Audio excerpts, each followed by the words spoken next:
Now tuning in to Earbud Media. Audio for everyone.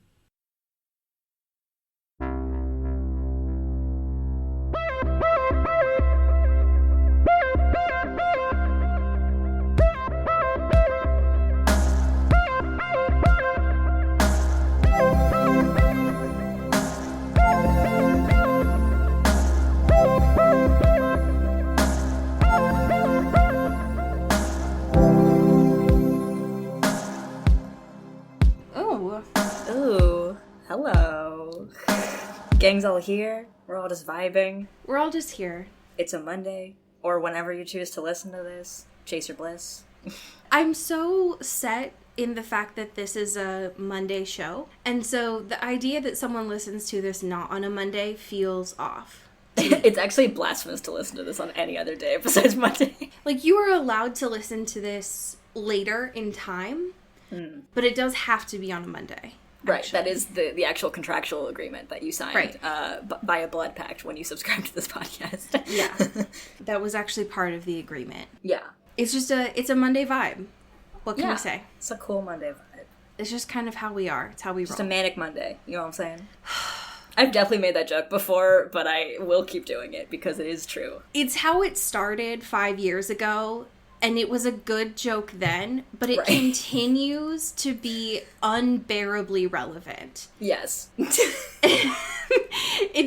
We continue to, like, grow into the Manic Monday as things have gone on, which is awful, but... It's like that phrase, it's like, God won't let me die. It's, Monday won't let us not be manic. Nope, I agree. And honestly, like, what's fucked up is the idea that if we had ever moved to a different day, it would feel incredibly off. Oh, yeah, absolutely. Space and time just fully explode. Yes, there's no way. We are a Monday show, through and through. We're here. Anyways, welcome to Into the Twilight. Woo, we're here. We worship the moon here in this space. Yes, gotta get that right out the bat. This is a show about cryptids, about toxic relationships, and about worshiping the moon. Yes. Amen. Which is obviously why we come out on Monday. So, hello. Hi, everyone. As you come in, grab your stickers and your patches. Yes. Add them to all of your accoutrements and get settled. My brain just translated that as charcuterie. That. That's a sensitive topic for me right now. I wish you wouldn't. I'm sorry. It's still a dark, intense time for the lovers of charcuterie. For so many reasons. Specifically Italians. Not just because gabagool is unattainable to me because of its consistent attraction to salmonella, but also because the fact that since I spoke to you last, I have in fact finished The Sopranos. Ooh, gabagool indeed. Which, if this was, in fact, a Sopranos podcast, though we do talk a lot about toxic men, so unfortunately Tony Soprano does fit into that. Yeah, he is under the umbrella. He does fit under toxic relationships and cryptids, and there are both of those in there. Yes. And a lot of blood. So I guess The Sopranos does fit in some universe. I think The Sopranos is a vampire media text, really actually. Think about it. If you boil it down. If you think about it, like, the Mafia might actually be, like, modern-day vampires. New merch idea. Tony Soprano is a vampire. Oh my god. Please. Give it to me. I need it so badly of just Tony Soprano with just, like, the little teeth. So tiny bad. fangs. Yeah, plastic fangs. Like, I love it. Anyways. No, I want to stay on this for just one moment. Please. Just imagine how hard it would be to say gabagool with plastic fangs. Please and thank you. Without them, like, falling out. It'd be the worst. So many vowels. There's no way. You would have so much spit. It'd be like when, like, old, I'm thinking, like, 2007 Invisalign. Yes. Where there was just so much spit in your mouth all the time. It was a dark time. Yeah. It would be rough. Anyway, HBO, that's my pitch. We are available. Got a hit right there. That's how you really honor Italian pride. Right. Coming from a true Italian. Now I'm just imagining he comes home after a rough day, slams his vampire fangs down on the counter, and is just like, Carm, the day I've had. You won't understand.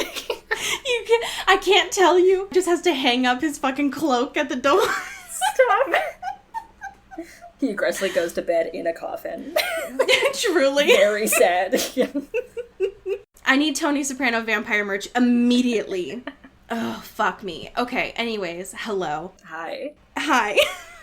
How are you? I am doing pretty good. All right, damn. Speaking of boys that we love, I've brought and there's not many, but there are some. The list is scant, for sure, but I brought a boy to the happy space this week. And that's a silent producer?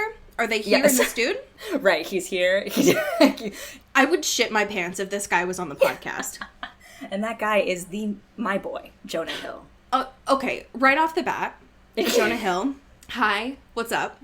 It's an honor and a pleasure to have you on this page. I'm so glad you're here.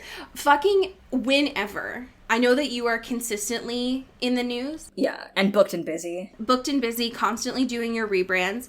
I know you're in GQ right now. Jonah, if you ever want to talk about Twilight or Tony Soprano...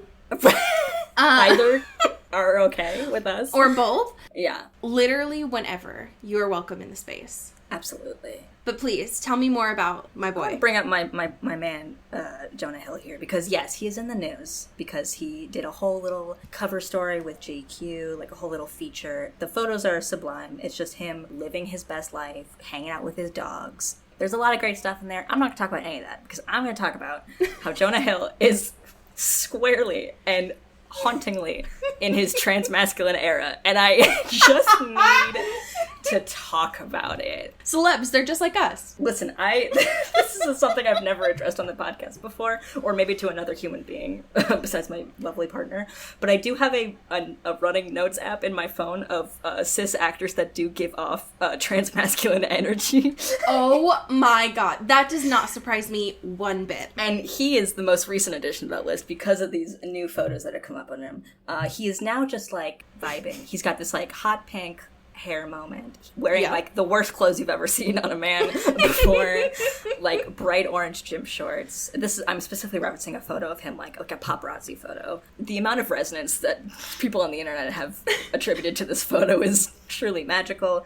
I also do want to mention too that he is still doing the hard grip of the cold brew with his hands. Oh my god. He famously was photographed years ago of it falling out of his grip like that in motion. It is one of my favorite photos that has ever existed on the internet.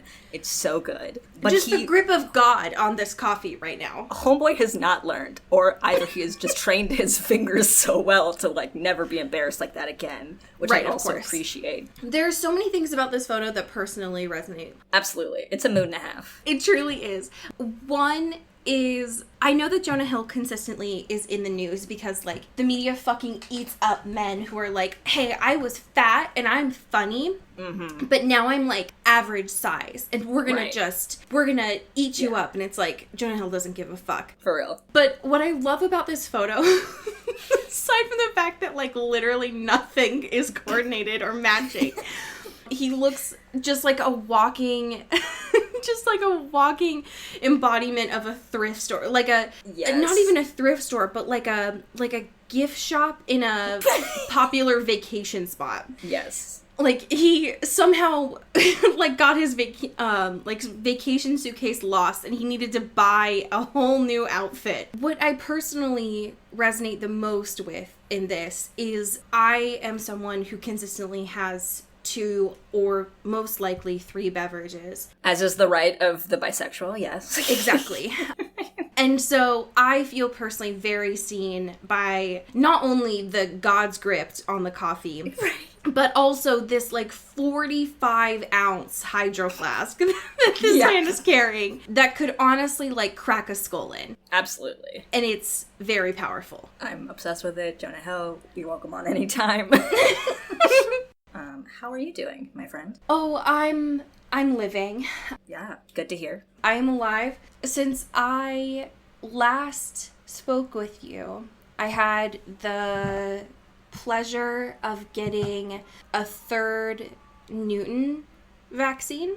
Hello. Which was nice. Yes. So I'm very grateful about that. In the midst of doing that, while I was waiting at a Walgreens pharmacy for that, something very astonishing happened. when it finally became my turn to walk up there, and I was already very nervous because, you know. Everything is terrifying. Everything's terrifying, and just, like, asking someone to be like, help, please, is difficult to, like, advocate for your needs. This fucking Walgreens had the audacity to play something that was cruel in all words. And I don't know if you all have been into a Walgreens or any sort of pharmacy lately, but, like, usually their playlists are anywhere from, like, Creed to Maroon 5. Something, like, bland, but ignorable. Right. Anything, like, any top hit from, like, the 90s to the early 2000s. Exactly. Like, softcore jams, you know?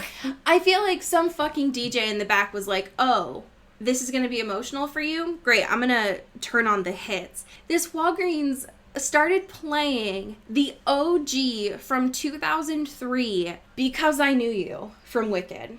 That is an act of violence. It's truly, like, thank God I had 2 masks on so that they couldn't see my lips quivering. And I was like, can I...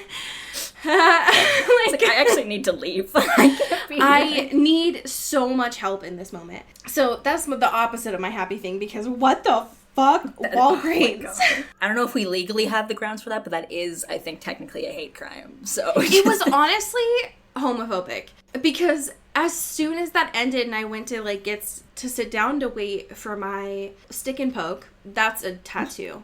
You know what? Whatever. I got a tattoo at Walgreens. Fuck it. That's how we rebrand vaccines. Yeah, exactly. They just went back to playing, like, fucking Santana or some shit. Like, it's literally not... It was so disrespectful. The whiplash. Oh my god. It's criminal. Anyways, my happy thing is that I live very close to a park, which is very nice. Yesterday, my local park did a little, like, mini golf situation. That is so cute. I know. And so they had, like, that. a whole bunch of different artists make these little mini golf situations out of a whole bunch of different art materials. Mm-hmm. And folks were able to play, like, 9 rounds of mini golf in the park. I love that. It was very pure. I was very nervous when I walked into the park because I was like, why the fuck are there so many people here? Yeah. I'm trying to, like, just vibe for a little bit. Yeah. But it was really cute to see, one, all of the different talents of artists in our local area, but also see people smiling, and it's hard to see that. Yeah, for sure. And I feel like it's hard not to play mini golf without smiling and then getting, like, naturally, like, really pissed off because if you're like me, you get really competitive in it. Yeah. Them's the ways of mini golf, you know? Exactly. But it was just a very nice moment for a second to be like, oh, joy. That feels weird. Interesting.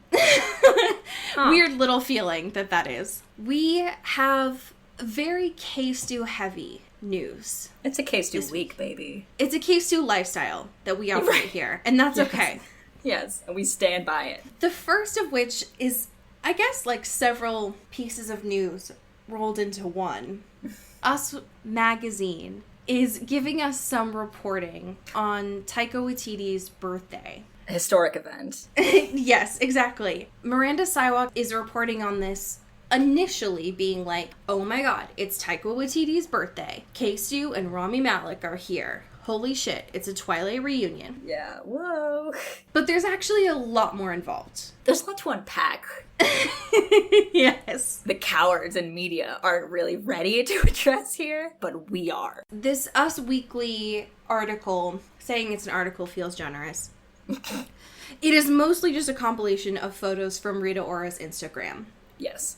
Of Taika's birthday party. Rami Malek still looks like a wax figure in these photos. Hauntingly so. I know that is primarily because of the flash that Rita Ora is using. But also the pose is giving me very much Man of Two Swords. I don't know.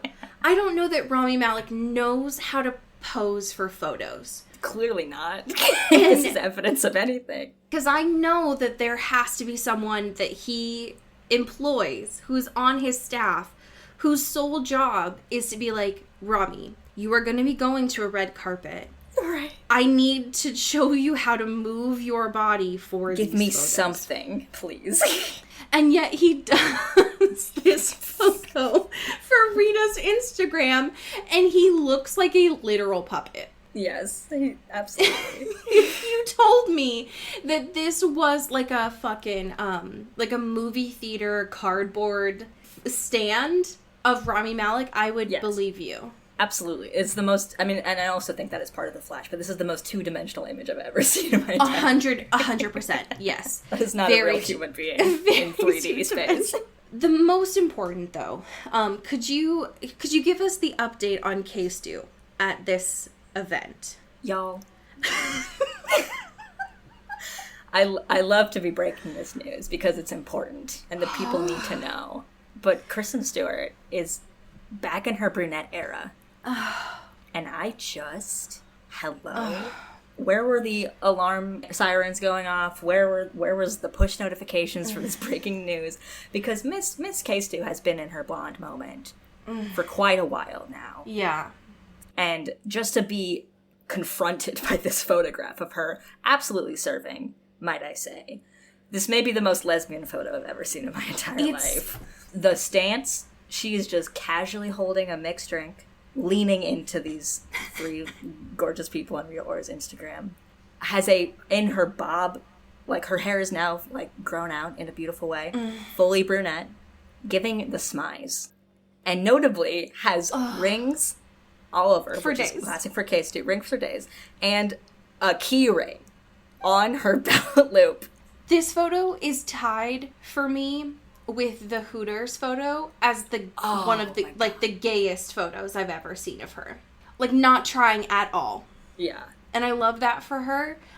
It's also incredibly dangerous for me. Yes, I am. Everyone should be afraid because brunette K-Stu has a specific power about her that could be weaponized by, ulterior forces if used in the right way. 100%.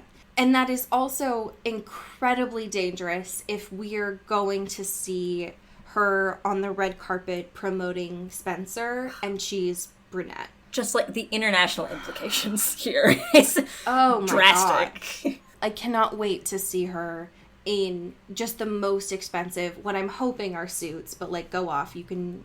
Right, do whatever you want. Yeah. Do whatever you want. I know that it's going to be gorgeous regardless. Brunette Kristen is so powerful. Almost lethal. I would argue lethal, yes. And so getting this update from an Us Weekly piece from Rita Ora's Instagram of all things, and not from her hairstylist directly, is criminal. But that's okay. But you know what? We're here to do God's work, all right? And give the people what they need. We will give you the news so that way you can all update your forums accordingly. Yes. Would you like to give us the weekly trickle of news that we have with Spencer, since they are just teasing us at this point? Yeah, they are playing us like a fiddle out here, which is honestly disrespectful.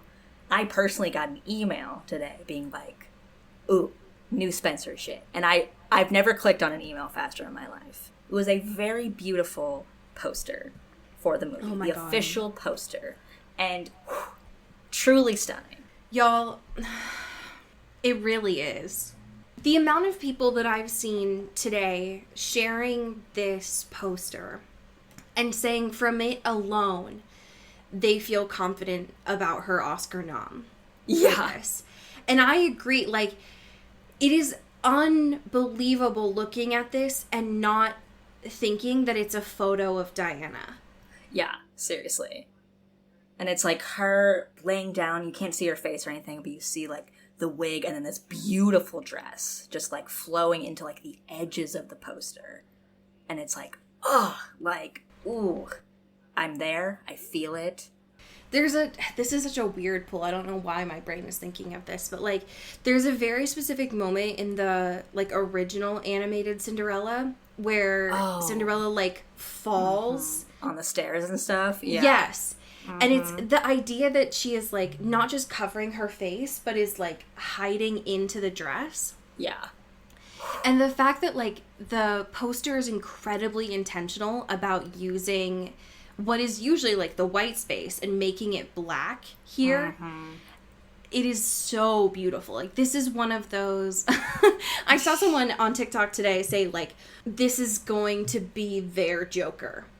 And they were saying it as a joke, but, like, honestly, like, this is a poster that I would definitely have framed in my home. Oh, absolutely. Without a doubt. Literally, it is art in and of itself. And you can't say that about a lot of other, films in general.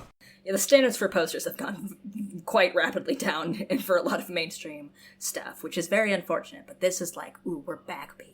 And we haven't gotten a lot. Like, we've gotten... crumbs. We've gotten, like, 3 things. And this movie's coming out in mere months.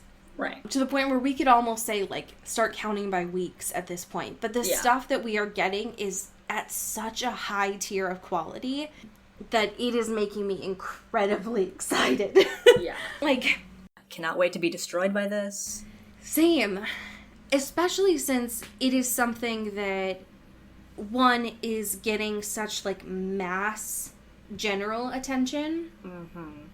And that is something that I've wanted from Kristen's work for such a long time. Yeah. What she deserves. It is. I completely agree. I think that it was something that I had hoped with Charlie's Angels. Yeah, well... and that obviously didn't work, but this feels like a really good mix of, like...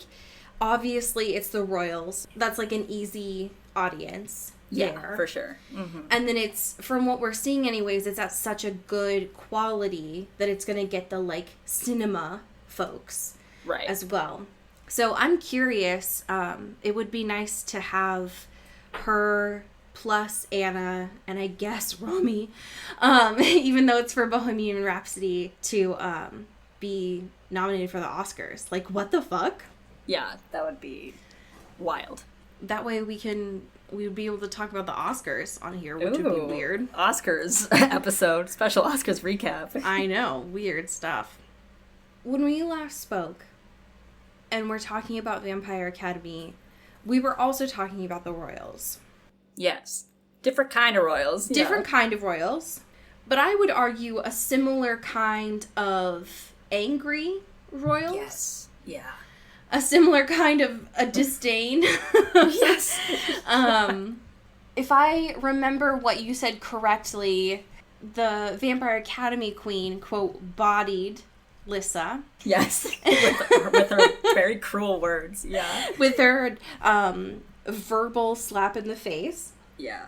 There was also just a series of traumas. Yes, just lots of traumas. Including but not limited to rabbits and rumors. Yes. It's a good way of putting it. Yeah. And not the Lindsay Lohan album. I wish. It would be, I guess it'd be a couple years late, but... yeah. But you know what? Maybe things are a couple years late. If we taken any note from Stephanie Meyer's musical annotations, you know, you can do whatever you want. My God. I need the soundtrack for this immediately. Rochelle. Oh my God. Yeah, Rochelle, please. Give it to me. Give the people what they want. I definitely feel like Rose would be the kind of person that would listen to rumors. Oh, sure. Yeah. It would have been, I guess, if I'm thinking about, like, actual time period, that would have been, like, when they first started the Vampire Academy. Yeah. So, like, before they left the first time. Sure. Is probably when rumors... I never would have expected in my life that we would have been talking about this album, because I haven't listened to it. Rumors. I haven't listened to it since I was in, like, elementary school, I guess. But that seems about right for Rose and her, like, angst and, like... oh, yeah. Fuck the man. Yes, like, exactly. Maybe what incited her and Lissa to leave, you know? Honestly. Conspiracy theory. Yeah. I believe that 100%. Why don't you pick us up where we left off? Absolutely. We start chapter 13, and I would say with another musical reference, at least that I got internally while reading this, which is MIA's Bad Girls. Okay, yeah, same. Because Lissa is, as we saw kind of from the last chapter, is really honing in on her bad girl moment right now. Yes. With kind of reckless abandon. She is using compulsion a lot more than she used to. in order to, like, get back with Moroi after being, as I eloquently said, totally bodied by the queen, and everyone thinking she's, you know, not great. Yeah, and there's definitely, like, this definitely won't break bad for them. No, I can only see this going well, you know? It seems like this is a very good plan. And we see that, like, Rose is very hesitant about this whole thing because it also drains a lot of Lyssa's energy, and it's like, you know, takes a lot of power for her to do that, and she's already, you know, stressed and traumatized as it is. Lyssa just has got fucking nothing to lose at this point. So she's, like, trying to, like, go to all these people like Camille. You know, folks, Camille, the one that we talked about so much over Your the last 6 favorite character, Camille. We get a lot of talk with her about her sort of being like, that stuff with Jesse and everything, and the things that Ralph was saying are, like, totally bullshit, right? Like, that's so weird that anyone would believe that. And they're just like, yes, absolutely, Lyssa, of course, for sure. Right. And she's trying to, like, get in with them and being like, hey, we should be, I don't know why we stopped being friends. We should, like, you should invite me to hang out with you to study. Same, Lyssa. I was also like this as a kid. And they're like, yeah, absolutely, for sure. There's no other forces at work here. Absolutely, we'll do that. And she's like, nice, see ya. So I have a question for all of y'all that read this back in 2006. When Lyssa is doing her compulsion to Camille, as everyone knows, Camille, we talked about her a lot. We love her. It definitely didn't just pop up in this fucking chapter. Lyssa is staring at Camille. There's two ways that I imagine this in my head. One is very, like, Edward Cullen, like, fucking dazzling. Yes. The other is, I think it's from the Jungle Book, when the snake does the, like... Oh, yeah. Like an entrancing hypnosis. When Christian later comes up and, like, calls Lyssa on her shit, it doesn't seem like she's being subtle at all about this. No. And so I'm just imagining, like, something that's incredibly overt. Yeah, because what it seems like to me throughout this is that she's just giving very intense eye contact to people. Yes! And in some instances, I think in the later chapter, like, from across the room, you know? Yes. And it's, like, incredibly overt. Something that would be very easy to spot. Right. And, like, Christian, as you said, like, pops up and it's like, hey, what the fuck, dude? Like, I called you out on this before. Like, I know you're not, like, super hot on me right now because fucking I got yelled at by Rose for trying to hang someone out on with fire. You. Like, whatever, get over it. That was, like, a week ago. Relax, okay? I'm different now. But they had this very, like, tense interaction. Yeah. And if there were any teachers doing their fucking job, they would notice if there's a kid, a teenager, staring intently at another person being like, hey, Camille, so Rose didn't have sex with Jesse. She didn't let him feed her. And by the way, I only fed off of Rose because we didn't have any feeders. It's not like we had sex. It's not gay. It's not gay or anything. Oh, right. Okay? Camille. It's no big deal. Get it through your head, all right? Also, we're best friends. Famously. Also, we're best friends, so... Hello? It is very not subtle. You have to use compulsion for that, Lyssa? Yeah, seriously. And especially, too, that, like, the way we get some of, like, Lyssa's backstory with these people, too, about, like, all it took, really, was her to do this compulsion thing and be like, hey, remember we were, like, besties before I left? Like, what happened? We're so good. We're friends. We're Moroi. We're royals or whatever. Like, we're fun. Right. And it's like, how flimsy were these relationships to begin with? Incredibly so. But yeah, we get this interaction between Christian and Lyssa. And it's very, very tense, very, very terse, because Christian's still being like, I don't know how you think about me anymore, and I just want to... So he's gone full aggro on the opposite side. He's being like... They're just, like, yelling at each other and being like, oh, are you compulsing me?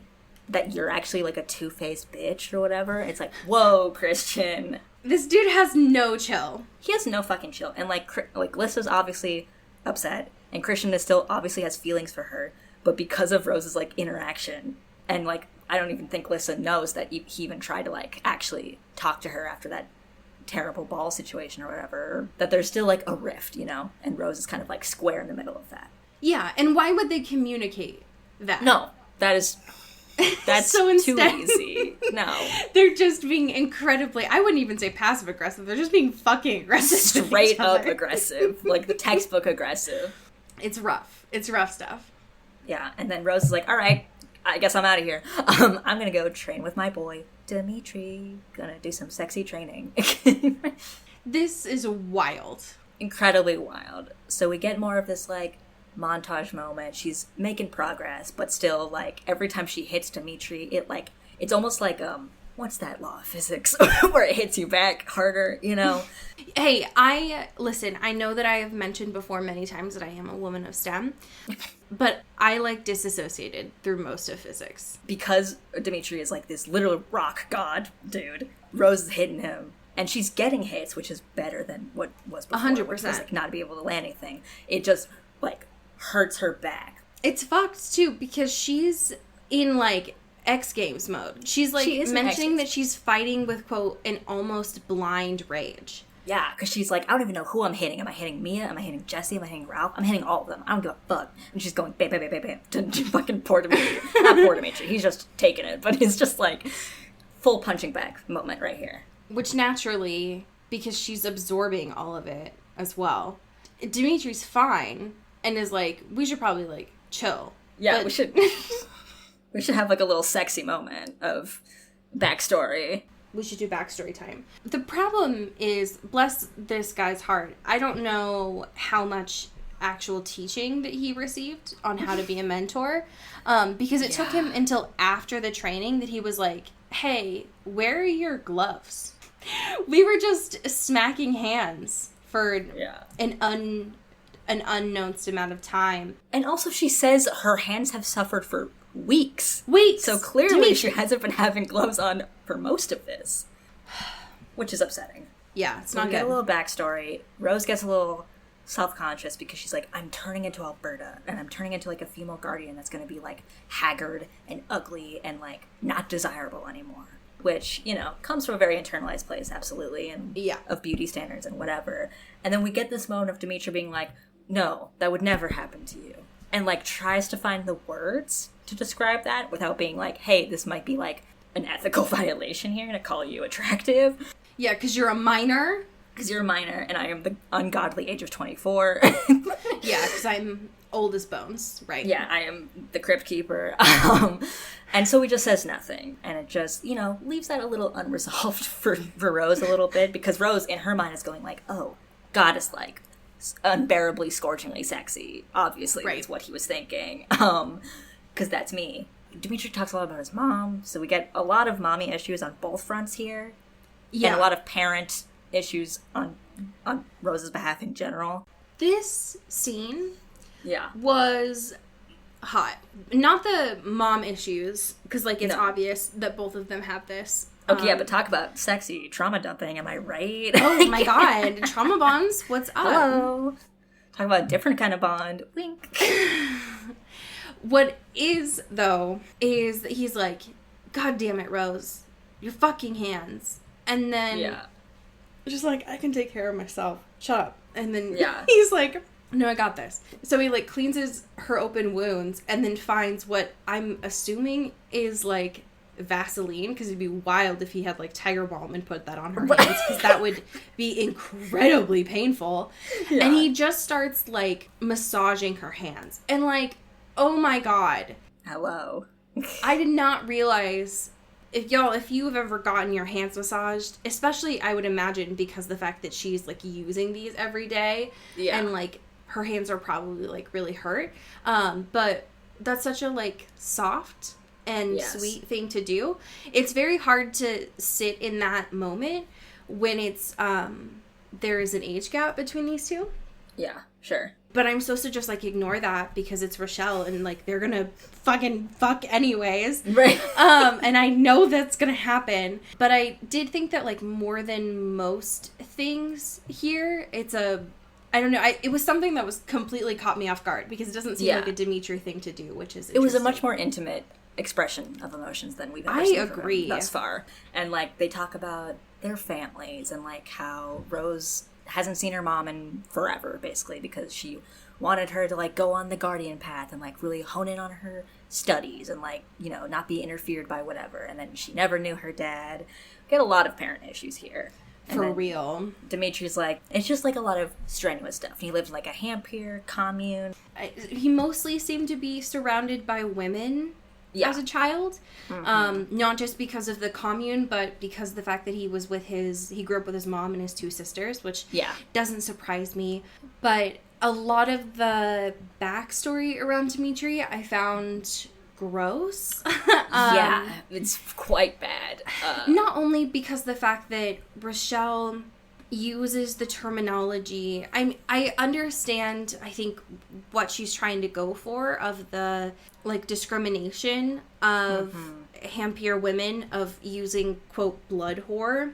Yeah. It's just, I don't like it. Don't love reading it. I don't love reading it. Every couple of pages, yeah.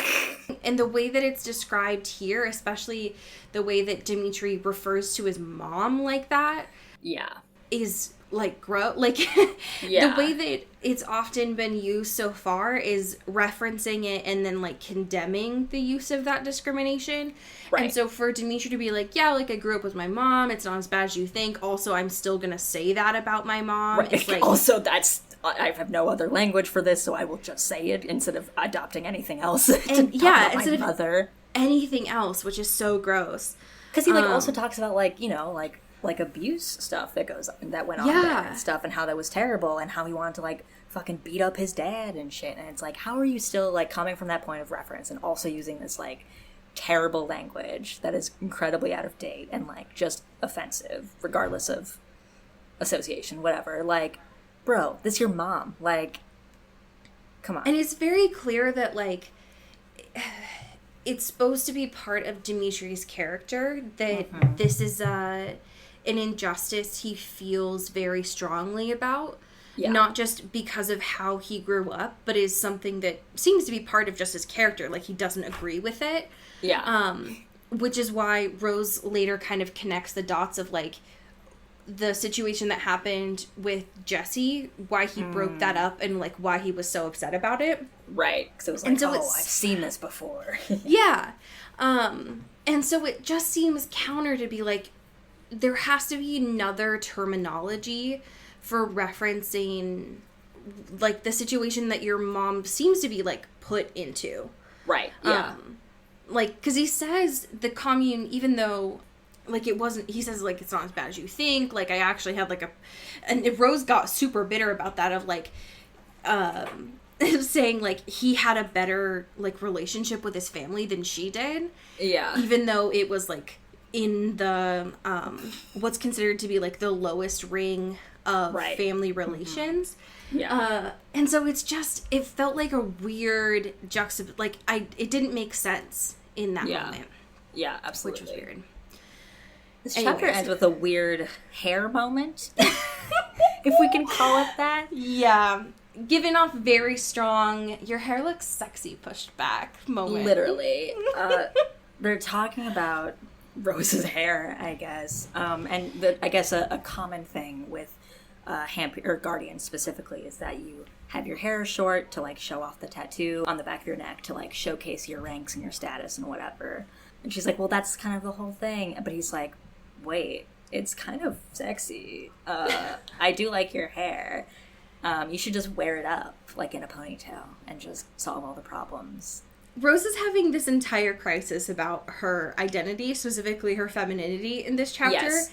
Yeah. And Dimitri comes on in, and his only responses are, no, you're still sexy. You're still, like, hot.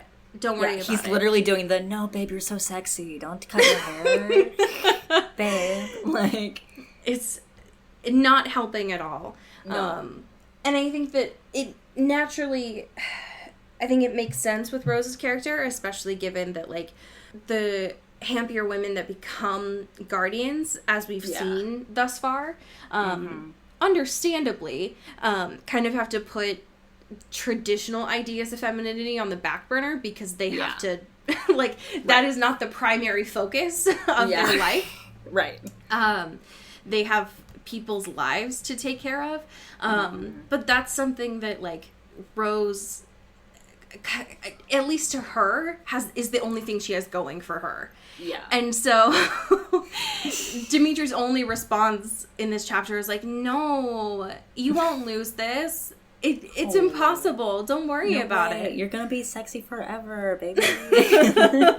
Don't even worry about it. It's like so very sexy. Helpful, very wise words, Dimitri. Thank you so much. So eloquent, as always.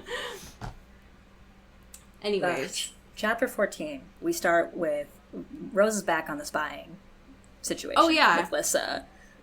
I don't think she really ever stopped. I don't think she stopped. She just started to, like, figure out how to continue meditating.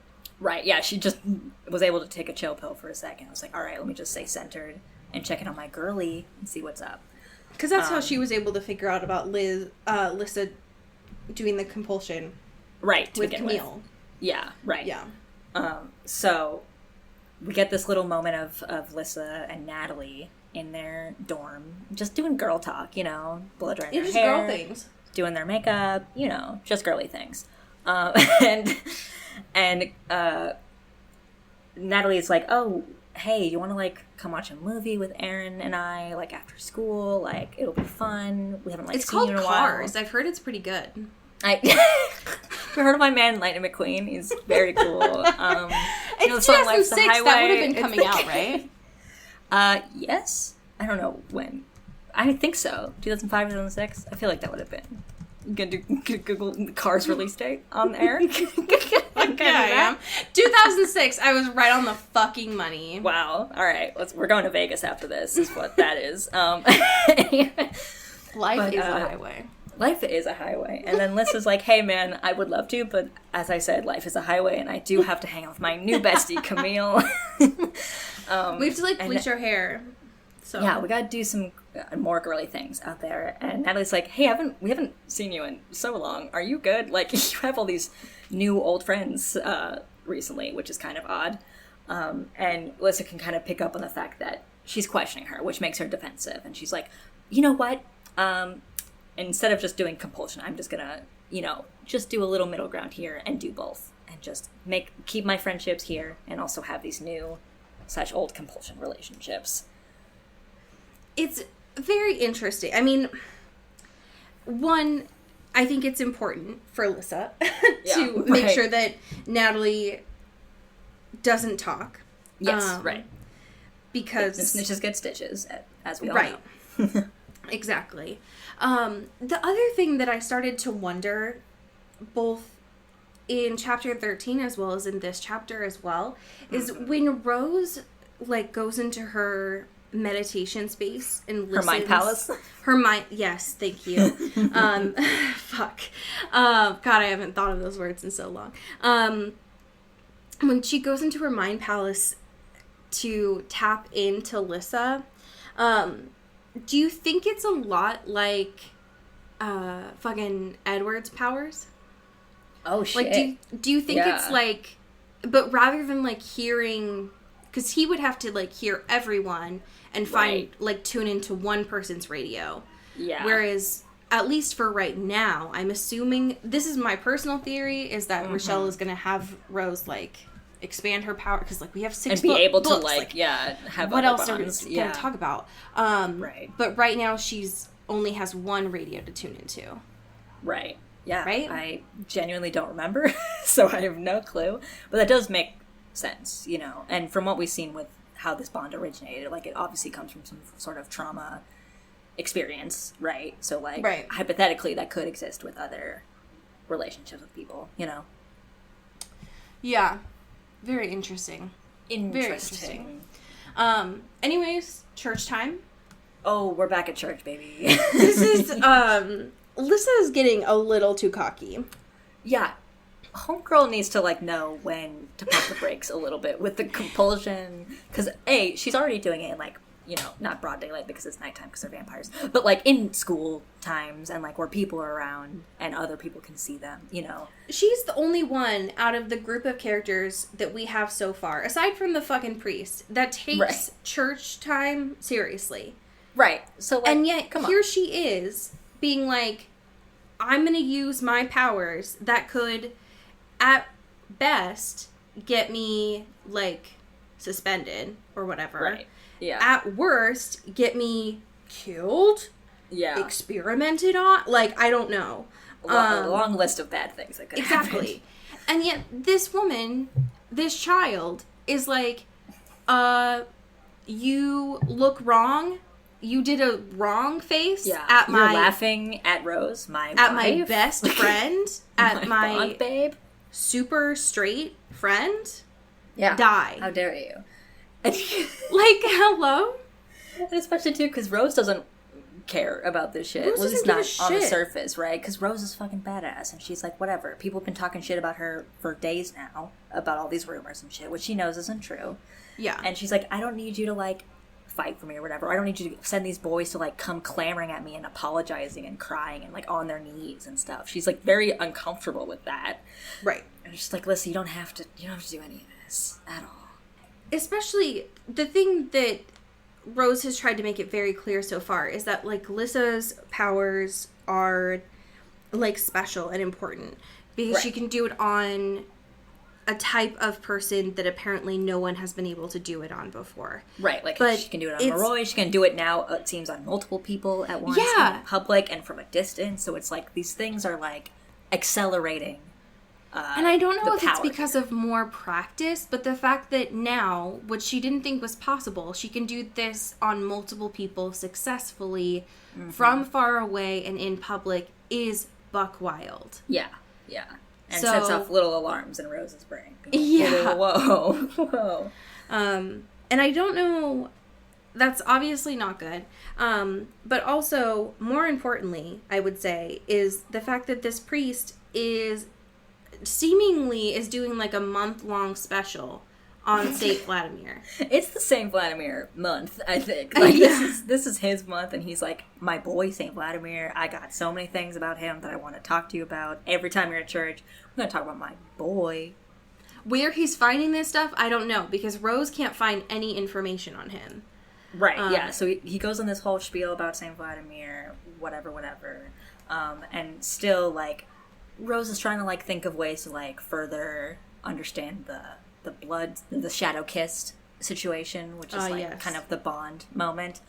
And she's like, hey, it looks like Vladimir kind of had a similar healing power that Lissa does, which is interesting. And she's like, all right, put that in my back pocket. Just gonna save that for a bit. I also love the fact, too, that she, like, after church, does not immediately go to the library. She just goes to the computer and sends her bitch boy, Mason, off to the library to read some books. She's like, I'm just gonna try the old-fashioned Google, see if that works. Obviously does not turn up with anything. No. Mason's also shit out of luck in terms of the library. And she realized, like, when Christian and Lissa were talking in the church, he had a whole stash of St. Vladimir's personal writings, primary sources from the man himself. Which she knows now because Mason explained the difference between primary and secondary. Right, sources. now that she knows what different sources are, she now is like, aha, I got it. Right. But before that, we get some very intense fighting going on This here. was literally so unnecessary. For why? I don't know. The whole bit of Mason seems... It pisses me off because I don't understand it. He seems like a waste of a character. Yeah. Because he wants Rose so badly. He's down bad. So down bad. So much so that in this scene is willing to, like, fight two other guys For her honor. For her honor. Yeah. And she's like, cool. I do have an errand for you to do, though. So if you could do that, that'd be great. I can send a little message to my man Christian. He's a little mad at me. And he's like, what the fuck? I just, like... That's it? That's all you want? It's very confusing. I don't know what his role in this is going to be. Like, if he's going to end up being a bad in that, like, he's working for the bad team, or if he's going to become, like, a Strigaroni. What are they called? What the fuck? Strigoi. Yes, thank you. That's the Italian noodle version of Strigoi. It's Strigoroni. It's the pasta remix. edition. Yeah, the remix. I don't know what his point is, but it's just like, what I fear is that he's gonna be like, I was a nice guy, and then like Right. you didn't like me, and so now I'm gonna nice guy. kill you. Like, Yeah. it's just like, Ugh. I don't need this in my books. Thank you, Phil. I appreciate it, but no. Thank you, but I'm good, actually. Yeah. So yeah, she's like, hey, send a message to my man Christian Ozera and say, I'm sorry that I yelled at him. And also get me those fucking files or I'm gonna fucking torch his ass. Yeah. For the whole school. Yeah, tell him I'm sorry for about an hour, but if he doesn't get those to me, I'm not sorry anymore. Yeah, I'm not. I will retract that immediately. We will find out if that actually works Yeah. next week when we continue on with chapters 15 and 16. Nice. The really weird thing I found when reading books that are not 700 pages is that we are 60% of the way through this. Wow. Already. What a refreshing change. What a nice change to read a book that is 300 pages. Maybe some prolific authors can take note from this. I can't think of any off the top of my dome, but I think, Because what might that work. means is that this series that's like 6 books is really like a Stephanie Meyer 3. Right, it's a And Stephanie so- Meyer trilogy. Which is a lot easier to like conceptualize, which is Yeah. nice. We have some fantastic patrons to thank. Would you like to start us off? Absolutely. Thank you to Mallory Hardwick. Pew, pew, pew, pew, pew. Thank you to Katie Black. Thank you to Kylie Minty. Thank you to Alex Dornan. Shout out Carrie Goldberg. Ooh, ooh, ooh. Thank you to Mickey Meyer. Thank you to Rebecca Cullen. Ooh. Ooh. Thank you to Mulch Gray. Mulch. Thank you to Taylor Brown Town Lautner. Thank you to Jasmine Anastasia. Thank you to Bailey Christian. Thank you to Cassandra Bomer. Ooh. Thank you to Kristen Strider. Thank you to Julia Stewart. Ooh. Thank you to Megan Pattinson. Thank you to Cassandra O'Shea. Ooh. Yeah. Thank you to Rachel Seeker. Thank you to Ashley Dragomir. Thank you to Alexandra Ozera. Oh. Thank you to Maddie Facinelli. Thank you to Genevieve Morgan. Thank you to my mom, your mom, our mom, Kelly Beck. Mom. Mom. Thank you to Sophia Salinger. Thank you to India Peach. Thank you to Laura 40. Wow. And last, but certainly not least, thank you to Abby Penn. So, I picked out a fan fiction. 2 weeks in a row? I know. What's Tell going me on? about it. I picked out this fan fiction for a few reasons. One, because of the art that is included on it. Okay. So, at this time, you should see the title of this piece is called Not a My God. It's called Not a Colon. Oh my God. And could you describe the art that you are seeing for this fanfiction? This is just your classic, very cool skater girl with a longboard and snapback, facing away, holding the skateboard, with just the most beautiful font selection for not a colon. I love it. I'm obsessed. Also, it says it's been read 1.2 million times, which scares me. Yes, it has been read 1.2 million times. I did venture into Wattpad for this, which, as I've mentioned before, I don't know how to use, and it does scare me quite a bit, but that's okay. Right. So this is not a colon. It was written by the user Wings for Life. It says, did you know Renesmee had a sister? No? I'm not surprised. I'm Alyssa, the eldest twin. I got kicked out after I had a tantrum. But then I met the fun Salvatore brothers. But soon enough, there's trouble. Oh, man. I think it's either Alyssa or it's Elisa? I literally don't know. The last time that this was updated was December 31st of 2019. And there is so much. There's so much of this. But I'm going to be reading from the first chapter, which is titled Kicked Out 'Cause of a Tantrum. Mom and Dad don't like me for some reason. I don't get it. So what if I didn't really look like either of them? I had old, gold, blonde hair and stormy gray eyes. The only thing I had similar was my pale skin, because that makes such a difference. It was just hair and eyes, but they seemed to think I was a freak kid they picked up from the jungle of an alien planet. That's what I think, at least. Oh, and I seem to be like a different vampire. The sun doesn't do anything to me. No burning and no sparkling. Awesomeness, in my opinion. And when I get angry or really thirsty, my eyes darken and veins appear under my eyes, giving me a demon look. For powers, I can get anyone to do anything I want and sometimes can read minds, but that happens very rarely and only if I drink a bunch of blood.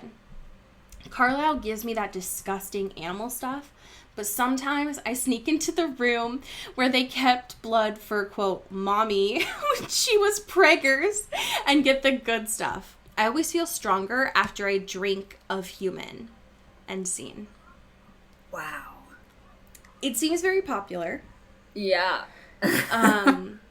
There's a very strong character voice.